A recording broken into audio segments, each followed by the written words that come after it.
Hello and welcome to episode 20 of Inherited Will, a One Piece podcast. A weekly podcast discussing each week's manga chapter and a reread of past chapters. My name is Thomas. And I'm Jordan. No announcements this week. We'll be jumping right on into 1017, then later chapters 218 through 228. Here we go.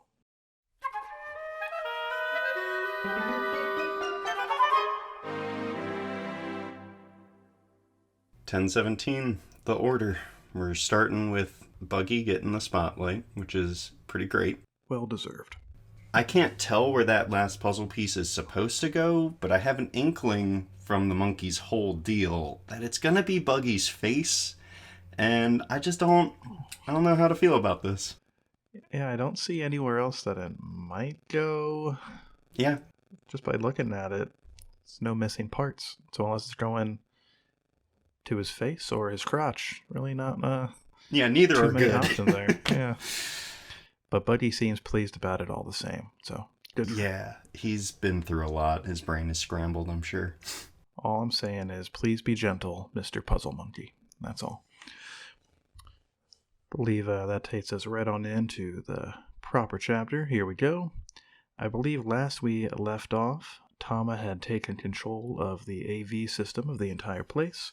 About to make a big ol' announcement. Queen has some words about it, though. Spoots her into falling down. Poor Tama. It is very convenient that the infrastructure of the system still works, even though Bao Huang is out of commission. She's not dead, probably unconscious. Just very interesting and convenient that it works. We still don't really understand how it works at all. We don't know if it's tech-based. We don't know if it's like a devil fruit. Bao Huang is a smile user, so I don't know if that jives with regular devil fruits or not, but yeah, maybe it does. Know. Could be a power, maybe. I doubt it will be explained, but the mysteries just keep popping up. Indeed. Before she actually gets to make her announcement, though, we pop to the 4th floor to touch in with your boy Jinbei. Not complaining about how they're kind of ganging up on him with the gifters and who's who himself. He says here that he anticipated this exact situation, so he's not going to whine about it. Good boy, Jinbei. Jinbei's pretty smart. He's been around the block. He knows what to expect. I don't know if he expected a lion man with 4 arms, but only 3 swords. It's, you gotta have one fist for punching, I guess. That's either his punch in hand or his block in hand. One of the two. You can't block with swords. You should probably get a shield. And other than that, the only thing that really stands out here is, well, it only stands out because of something that happens later in the chapter, but you can see that Who's sheath is actually quite long. Surprise, surprise. Indeed. We'll touch on that in a bit more detail in a few more pages. Mm-hmm. Jinbei notes here, will be kind of already soon to be the case, that the role of the Straw Hats is to keep the officers, the Toby Roppo and Up, occupied. Frankie having a similar trouble with, I don't remember what they were called. I think Sasaki's main gifter goons had a specific squad name, but I don't recall what they were. But he's having trouble with goons as well. As is Inuarashi with Jack and Co. on the following page. Everyone's having a rough go with these bonus boys trying to get in the way of their fights. Not cool, Kaido pirates. Not cool one bit. Yeah, it's really set up to be a bad time in the first half here, but it's really okay. It's all right. Indeed, I think we'll find that very soon it'll be just fine. The gifters continue to tear it up a little bit, but Tama finally gets around to making her announcement. She says, gotta change sides, fight for Luffy and Momonosuke. And they do immediately. Ta-da! Yay, we win now, right? Kinda. I actually went back and kind of crunched the numbers on this last chapter when CP0 is talking about it. They say that the new numbers after the Pleasures and Co. swap sides because of Queen they were 20,000 Kaido versus 7,000 Luffy and co., right? But according to the wiki, I didn't go back to the manga and source this, but according to the wiki, there are only 500 total gifters in Kaido's crew, so the numbers don't really change all that much, but the gifters are among the buffer forces of Kaido. Yeah, we see them change the tides immediately in every situation that they're involved in. Like, sure, the numbers are not adding up, but I guess this is turning out to be more like chess than Go. I don't know. Or, like, because, yeah, you have to consider the pieces' powers. Right. There's no turning of opponents in chess, but I don't know. I can't think of a real good analogy, I guess. I think you pretty much hit the nail on the head. In Go, all the pieces are created equal. Chess, they are not. And in this case, the gifters are pretty much the top brass of Kaido's crew, except for, like, the Toby Robo and above. So everyone else, the majority of these 20,000 people that Kaido still has left, they're like nothing compared to the dudes that we just turned to our side. So that works out pretty well for us. Woo. Gotama finally doing that thing that we suspected she was going to do since the first chapter of Wano, I'm pretty sure, 100 chapters ago. It's sad because that kind of actually made the payoff less for me.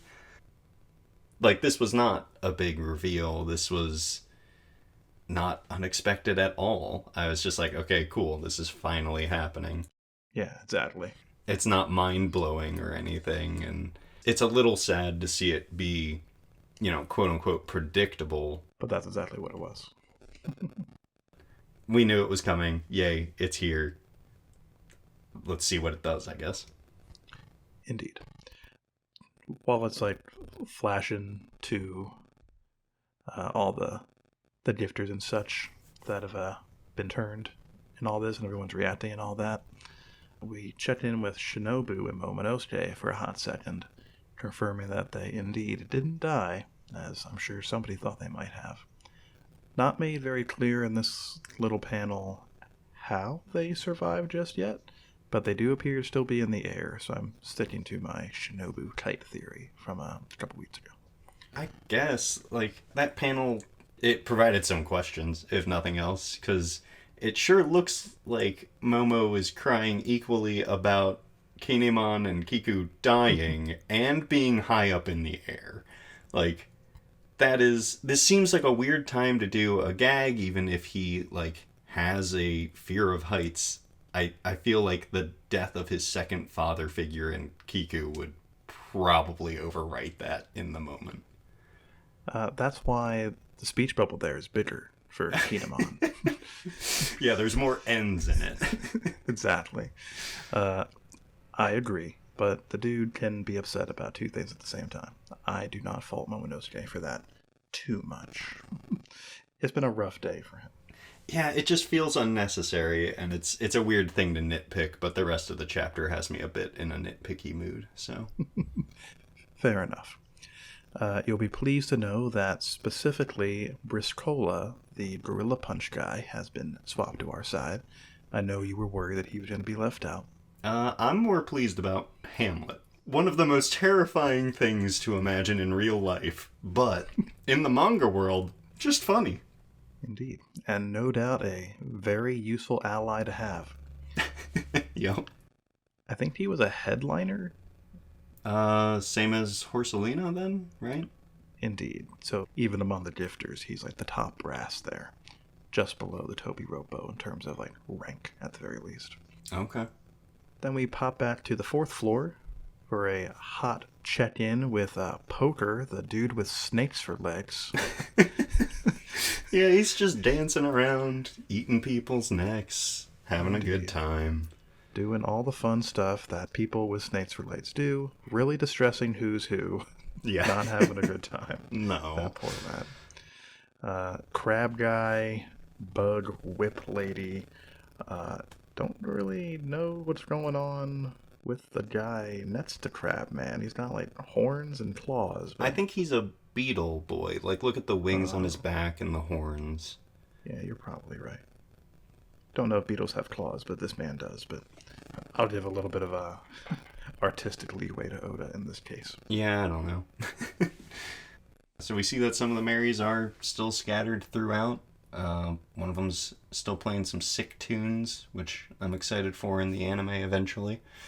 And yeah, we check back in with CP0. And they are checking in just to be confused for one panel.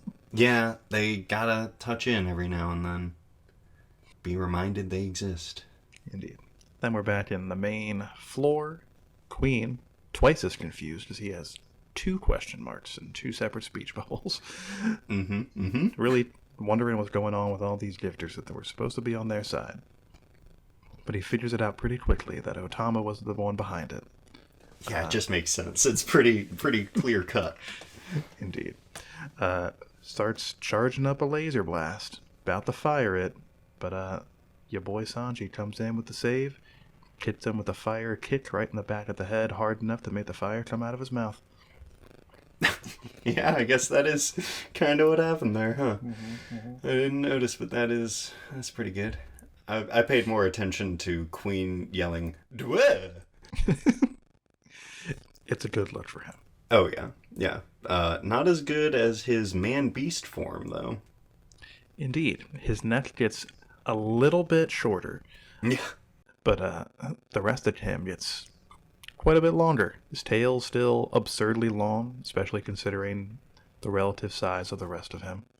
He's got Dr. Octopus hands coming out of all over the place, including his hair braid.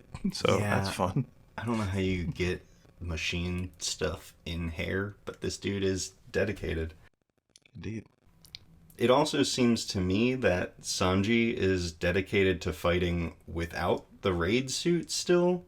It's got to be like a point of pride or something. He's been called Judge's son enough times now that he doesn't want to further tie him to Judge or something. Yeah, I think that makes sense. So far, he's just been bashing around Queen without it. I mean, Queen hasn't tried to fight back yet, but... Yeah, and Queen also hasn't really taken damage. Like, Sanji has interrupted Queen's attacks, sure, but Queen looks more than fine. Yeah, he doesn't even have, like, a scorch mark on the top of his head in the picture we see of the full-body hybrid form. Yeah, no bruises blood that we can anywhere. see. Yeah. He's been bashed around by all sorts of people for the better part of the last 30 minutes. Yeah. And, totally fine. Real tanky, these dinos. Before moving on from the whole cyborg man-beast thing, most of the changes that we see make sense to me for a cyborg, as much as cyborgs can make sense. But he also just gets a sword, and it's a really big sword. So is he storing it inside his body and just pulling it out? Like, what is that?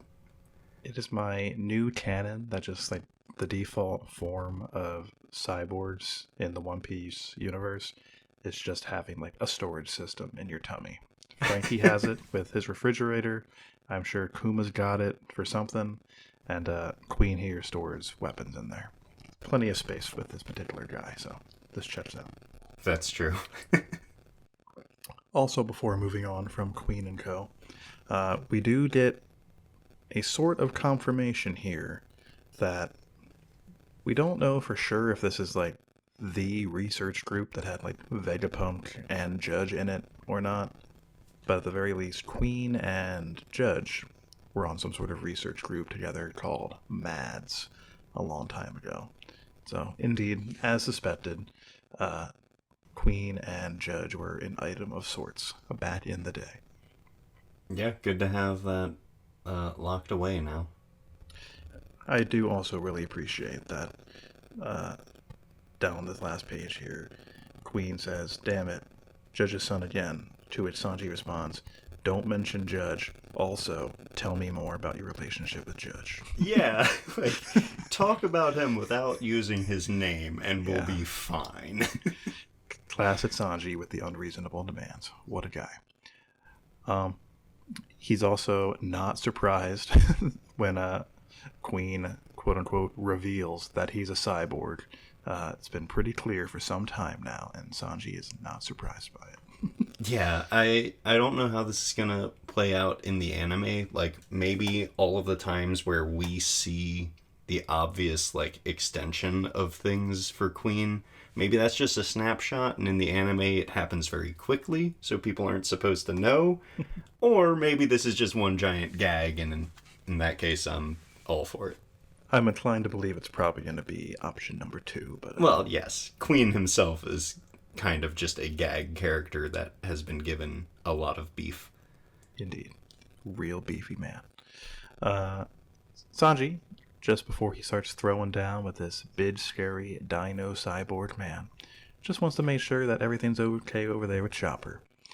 And things are mostly fine with ya boy Choppy.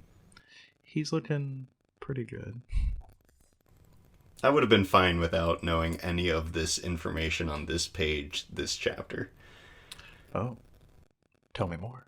Well, I mean, I have questions about the Zoro thing, but also Baby Geezer Chopper. Like, I assume this is temporary, but all that it is inheriting Gear Fourth's old weakness with like a little twist on it.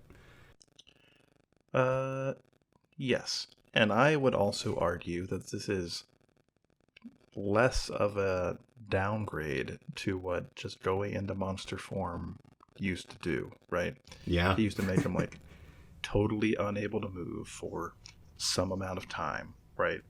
And now he's small, and he talks like an old man, and that's it. These are like the big scary side effects that Caesar spoke of a few chapters ago.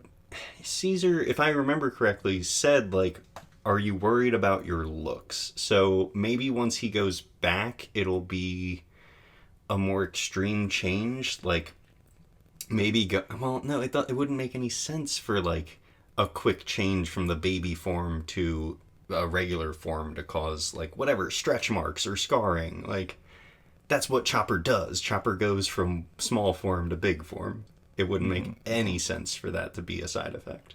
So I don't know, man. Maybe in a few minutes it'll swap to Geezer Baby, where he'll look really old, but he'll speak like a child. And that's what Caesar was talking That'd be pretty good. Like, he'd be pretty useless then. If he actually had the brain of a baby, that is. Not just speaking like one. Guess they're going to have to administer this medicine really quickly then. I But guess. even then, not really, because Miyagi's there, so whatever. Yeah, like, that's fine. So, about this medicine. Like, well, Zoro's gonna die. Like, this is... That seems... Well, it depends. My question about the medicine is, like... So they say that the, super regeneration. Great, cool. Zoro needs that. But you'll suffer twice as much later. I figure that means twice as much of what is being healed, in which case, yeah, Zoro basically is going to die. Or it could, in some way, mean you suffer twice the amount of damage that you take while in the regenerated form, if that makes sense. So I figure it's the first one, because... But then what happens to the damage that you take while you're regenerated? Like, is that just stacked on top? I don't know. I would imagine it's just stacked on top. But is it also, like, literally regenerating him? Actually putting his body back into one piece? Or is it just, like, tricking his body into thinking that it is, so that he can fight for a while, kind of like what Ivankov's power did for Luffy way back then. Chopper specifically asks, does it have ultra regenerative effects? And the Goat Man says yes, but only temporarily. So, like, yes, it is regenerative, for sure. That's crazy if true. Yeah, it doesn't make sense to me because of all of that. And it is a bit Deus Ex Machina, and I'm not a fan of that. It's also, it seems unnecessary too, because we've been speculating for a while that between Chopper and Marco being somewhere in this room still, I assume, that they would be able to patch Zoro's body back up in a way that he could, fight reasonably well. Or at least run away, dang. Yeah, and then they pull out this super duper drug that the mates have just kind of been keeping in their back pockets as a secret. Yeah, It just doesn't why? seem necessary to me. Why? I don't like it. Unless it turns out that these side effects, this like suffering twice as much later, is going to be narratively important in some way, which, generally speaking, in the past has not turned out to be true so far. In the story, we haven't seen like long-term effects of like how we were told that using Gear Second too much shortens Luffy's lifespan, and getting all those doses of the hormones that Ivankov was giving him back in the day. That's supposed to shorten it too. So far, those things have not become like actually important in the story. Well, yeah, they'll only be relevant if Luffy makes it to dying of old age, I assume.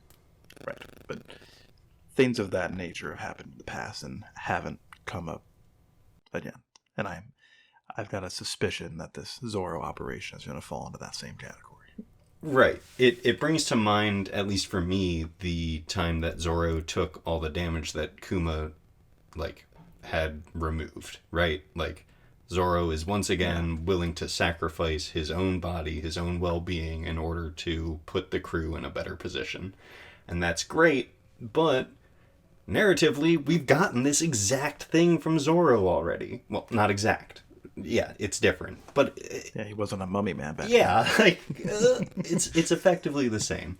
So I'm really not a fan of this move. Sorry, Oda. How dare he? Yeah, I do like that Who's area seems to be modeled on a bunch of cat trees. Yeah, I think this place is called the Cat House Cafe or something like that. Is it really? I didn't notice that. I don't know exactly what it's called, but it's like something Cat Cafe. Sure. I assume it's run by Who's Who and Co. I'm not sure why Kaido has this place in his house, but he does. You gotta get tourists in somehow, man. Yeah, I guess so. But yeah, that's pretty cool. Then we see what you were talking about before. Who's Who has a normal size sword sheath that he keeps a tiny dagger in that he uses like a gun. Yeah, I don't really understand this blade pistol move. I guess he is just shooting air. But why you got that big sheath? What you doing? That's the main question here. Is he just doing it to be silly? Is that what I understand? Doesn't he only use this blade once? He does blade pistol, and then he just puts it down. All right, I did the thing. Yeah, he kicks and he transforms. So, I guess it's a gag weapon. I skipped ahead a little bit, and he doesn't even have the sheath on him. Does he really not? Yeah. It's not in any of the other panels that he's in. I guess he literally just tossed it. That's so bizarre. This whole chapter has so many weird things going on. Oh, man. Good old Who's Who, being a silly boy. Yeah. And then, Jinbei talks about the 6 powers, and we find out about Who's Who being a CP something agent, I guess. Indeed. He throws around some of the 6 powers, Soru, the Renkyaku, as they are called in the anime. Yeah, I'm glad you remember those names, because I did not.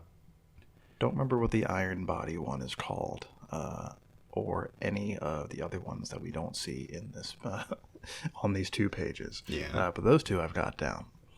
And Jinbei seeing these reminds him of a story that he heard about a CP9 agent who got out of jail. And Jinbei's like, now that I think about it, it's a little weird that a CP9 agent would be in jail in the first place. And agreed. Yeah. So this jail operation, we're kind of forced to conclude that either he was not sent to impel down, or that he escaped at the same time as like Luffy's jailbreak 2 years ago. It doesn't especially matter, I think, the timing of it, except that I was seeing some theories rolling around Reddit recently, today, that he escaped along with the rest of the level 6 escapees that teamed up with Blackbeard, and that perhaps he's here as like an informant for Blackbeard, who infiltrated Kaido's crew, and that's where Blackbeard's getting his information from. Okay, I could see that. For sure, I could see that. I don't know of any ties between them other than that, but... Except for the hypothetical one that I just listed, yeah. Right, yeah. But Who's Who does seem to, I don't know, kind of like Chaos a little bit, so I could see them vibing with old Teach. It's certainly possible. Haven't seen anything yet that directly contradicts this idea. Except that, why would he kind of be giving this information to Jinbei if he's a spy? Like, why would he reveal that he's a former CP9 agent, that he was in jail, when he doesn't have to? But well, he's also kind of explaining his backstory a little bit. Like, he explains that he was put in jail because he lost the gum fruit. Like, he is mad at Luffy and everything about him, everything to do with him. So, like... he's just venting about this. Well, maybe he did kind of see Kaido and Luffy coming to a head, and he was like, well, yeah, if I'm with Kaido, chances are I'm going to get to wreak some havoc on that lad. That's possible, yeah. After seeing all the crud he was doing 2 years ago. Yep. After getting out of jail. And it's not, again, not specified when he got out of jail. Right. But if he had access to a newspaper at any point, somewhat recently, he would have known that this conflict was coming. Yeah. And, well, I don't know, he could... being a former agent of Cypher Pol could lead to a lot of, I don't know, information or opportunities, I guess. Even though it was a while ago. But all yeah, true. We've definitely known One Piece characters to hold grudges, so a 12-year one isn't all that crazy. Agreed. Speaking of that incident that occurred 12 years ago, he says here that the reason he went to jail is because they were transporting a certain devil fruit. We find out one panel later that it's the gum fruit. Uh-huh. It was attacked, and the gum fruit was stolen from him. And because of that incident, he was imprisoned. Right? Yep. We know pretty much that it was Shanks and co. that took the gum fruit from him, right? Mm-hmm. So that kind of solves a question that wasn't really a question from back in chapter 1. So that's all well and good. Yeah, sure. Good job, Oda. But then it creates this concern I've got about there being a greater significance to Luffy having specifically that devil fruit that gets us closer and closer to Luffy being some sort of chosen one territory than I would like us to get close to. But yeah, I've always appreciated the lack of the whole chosen one storyline. Like, I don't know, Luffy really does just like to beat people up and have a really good heart. And that's always been enough. But this is a weird little twist, maybe. Indeed. Now, it's not necessarily the case that there's a greater significance to the gum fruit. But then why add any significance at all? Yeah, exactly. And the fact that this, like, up-and-coming, like, super genius CP9 agent got imprisoned over losing specifically this fruit definitely says to me as though the world government had specific interest in that one, you know. I don't think they would have done this over like the chop chop fruit or any other schmuck devil fruit out there, you know. Yeah, and it's weird because, like, what is rubber, like, inherently good against? Electricity. And we've done that one already. Many times, as a matter of fact, in this arc. Yeah. Yeah. So, like, what. Is it another electricity based thing that they have on their side that they're like, well, that would be kind of a bad matchup for that. Can't let that out there. But we haven't seen anything like that. Mm. I don't get so much of what seems to have been introduced in this chapter. The only other thing that I can think of, if it's not like they want to prevent people from having like a hard counter against one of our weapons or something, is that perhaps the significance is that someone important from the past previously had the gum gum fruit, right? Oh, kind of like the whole Ace and Sabo thing. Yeah. And the only two like potential candidates that I could think of, just considering it today, was Roger, which I don't think is going to be the case. Otherwise, people like That would be Garp, bonkers. yeah, people like Garp, Sengoku, like everybody in the world probably would know and recognize Luffy's ability when he started showing it off, right? Like, Yeah, and they would have they would have said something about that. exactly. Yeah. But another option that would only, in theory, be privy to perhaps the upper echelons of the world government is if maybe Joy Boy had the gum gum fruit back in the day. Oh, interesting. That's not like common knowledge that Joy Boy even exists. But the world government, if they had something to do with the Void Century, probably would know if that were the case. Like the Gorosei, for example, might have known and might want to cover up that connection by hiding the gum gum fruit away in Mary Joire. Something. I don't know. That's interesting. I like that. I don't know if it really holds any water, but I like it. Just speculating here. Mm-hmm. But if that's the case, that just creates more and more parallels between Luffy and the original Joy Boy that I don't think need to be there. I think we've kind of beaten that horse to death by this point. Yeah. He's a very important guy. We get it. Indeed. But this also isn't the only, like, chosen one Luffy thing that's been introduced even recently. Like, we already know there's a great big straw hat in in the Holy Land or whatever. So that's already getting us pretty close, but we're really getting deeper and deeper the more times these things happen.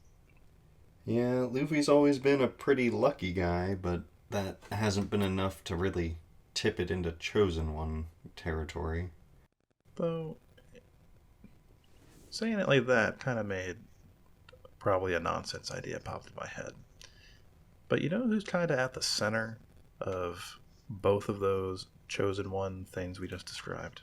Buggy. Straw Hat, and you got me there, Buggy. No.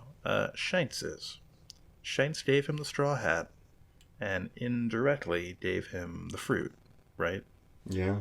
So maybe it's not so much like a chosen one operation, but like you and I like to speculate sometimes that Shanks has sinister motives, right?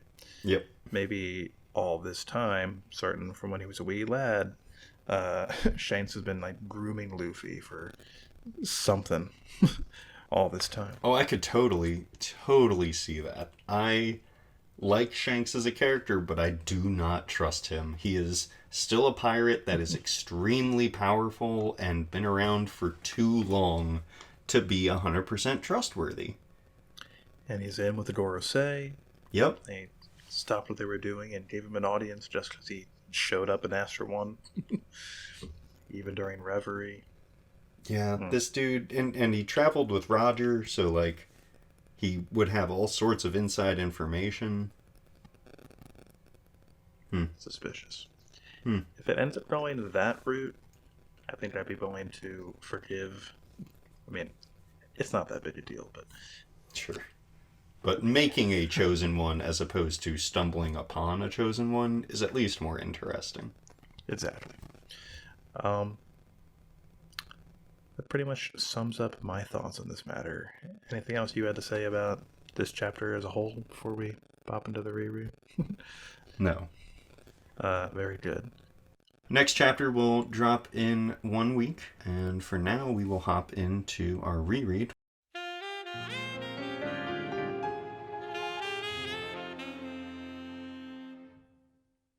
(218) to 228, which is pretty much from a ship falling out of the sky to trying to do the opposite of that. Very good.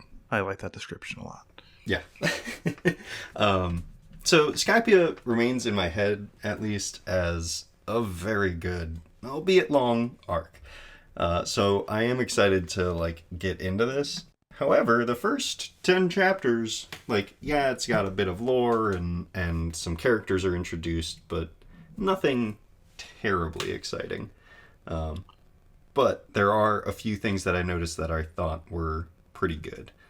For instance, very early on in the arc, we get confirmation of Robin's archaeological skills when the bones fall from the sky, and she's able to, accurately date we assume accurately date when they were from, and very quickly everyone's impressed. That's cool. And also we see Usopp's ingenuity as an engineer front and center as well with the dive suits. He whips those up out of nowhere, very limited supplies, and they're pretty dang effective. Yeah, he rids up a air pump system to make sure they got air going down there. It's very impressive. And I feel like both those things are kind of overarching things for Skypia. It is an archaeologist's dream. Robin obviously has wanted to go there for probably since she heard about it. And Usopp, once he gets there, he just gets all these ideas and upgrades and everything from the engineering. So it's really nice that Oda laid those seeds. Agreed. Yeah. I kind of piggybacking off Robin's archaeological skills. I also think it's neat that right off the hop here, Oda's all right, she's joining the crew, right? Let's go ahead and dive into what her dream is right now. Her dream is to find the Rio Poneglyph. I think it's called the Real Poneglyph in the Viz translation, at least early on. But it's interesting because it could just be that Oda hadn't considered this as a concept yet. But the way Robin describes it, there's just one of those suckers. But we find out way, way later, I think it was early Whole Cake Island, so not all that long ago, that there are actually 9 of those suckers, when pieced together, form the true history. So maybe Robin just didn't know, maybe Oda just hadn't considered that yet, but as of this point, she thinks there's just one. Yeah, and it doesn't really matter either way. It could be, it is interesting no matter what. Yeah, that's true. I'd forgotten about the multiple poneglyphs though. I think it's also very fun just how easily she manages to win over the crew, considering she was a foe yesterday. The number 2 foe behind Crocodile himself. Gives Nami some cash. Easy win. Yeah, I think it really all boils down to Luffy saying that she's not a bad person. Nobody else on the crew needs anything else other than that. Other things did happen, of course, because it was funnier that way. But Luffy knows based off of their interaction in Alabasta. She saved him 3 times at least, maybe. Yeah, something like that. Yeah. So he knew, and any of them would rather die than go against him. So yeah, no question about it. Quite so. After the crew goofs around with a monkey man for a little bit, They make their way to Mocktown and meet Bellamy, who's just a really good guy.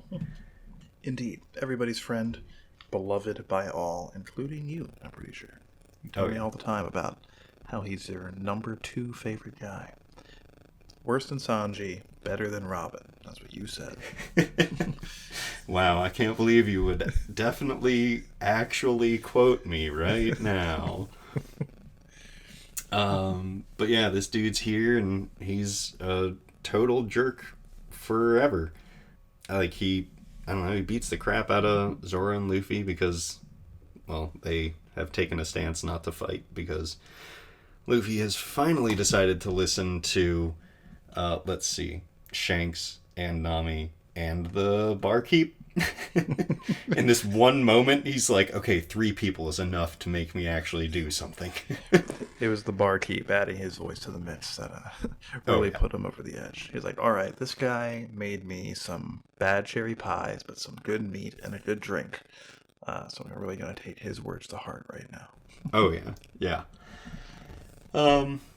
Yeah, Bellamy's there, and he just really gives it to him, which, you know, makes me glad to know that he gets what's coming to him later on, but that'll have to wait. You mentioned the cherry pies, which was a beloved treat of our boy Blackbeard, which is fine, I guess. Like, I don't know how I actually feel about this, but it seems like in this introduction, not the actual introduction with the pies and the meat, but then later when Luffy and Co leave the bar and Blackbeard's like, oh, what are you mad about? They won. Like, it almost seems like this is one of those, wow, they could have been friends in another life thing. Like, they share similar ideals on dreams, but really it's not that. Like, Blackbeard is so much the antithesis of Luffy that I don't think it ever could have been a good thing. I agree. Definitely no chance that Luffy and Blackbeard ever would have been buds. Um, but I think that this scene from the cherry pies onward does a pretty good job of setting up the differences between Luffy and Blackbeard. We don't know at this point just how sinister Blackbeard ends up to be.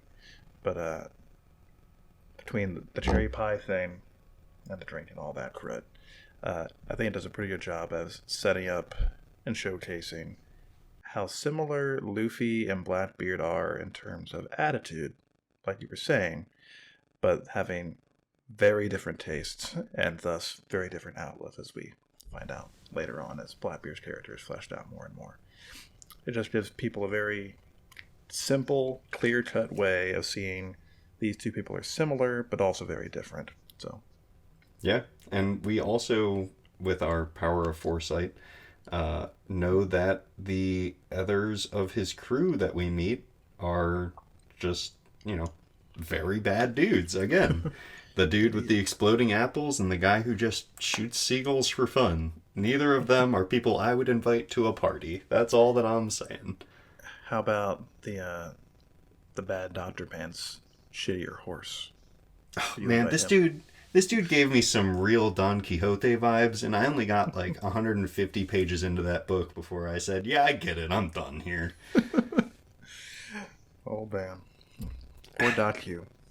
Yeah. I do think it's neat that they like sprinkled those guys in, like just kind of like as side characters, just help set up the setting, basically.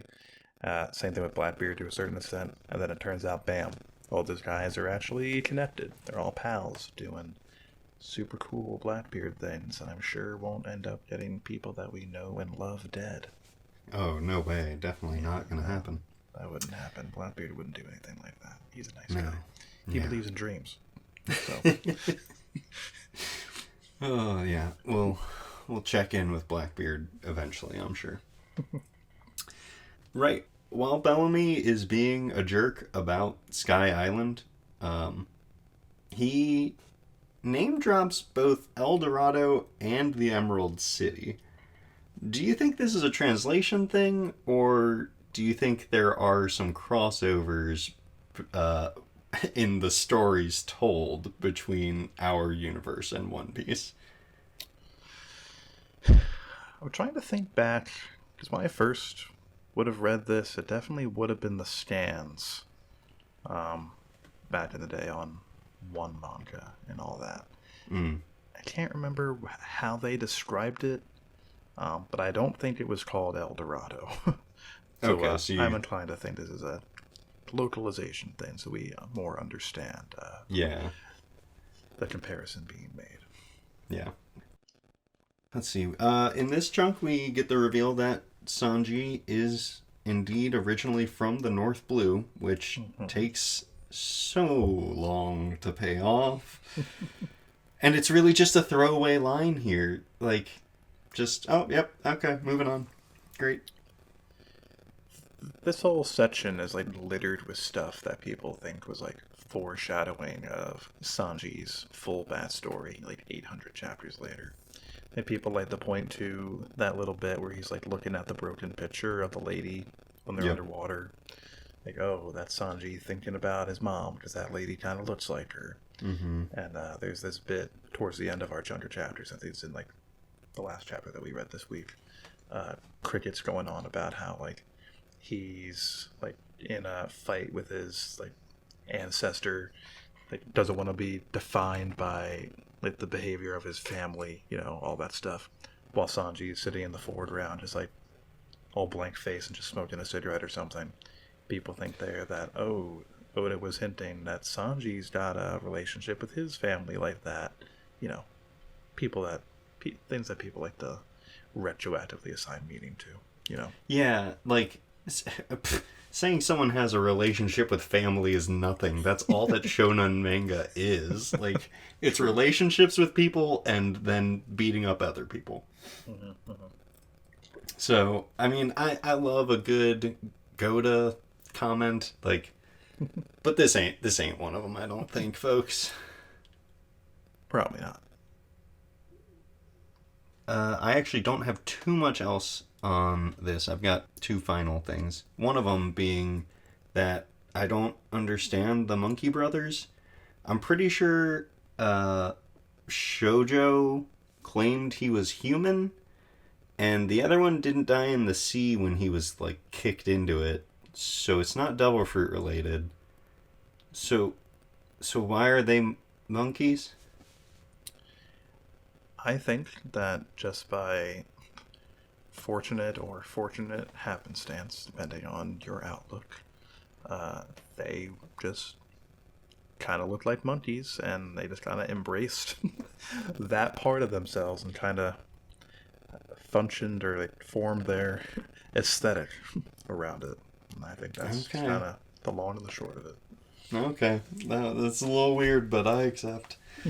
And the other note is actually more of an addendum to our Alabasta discussions because we for sure talked about 2 million rebels being an absurd amount.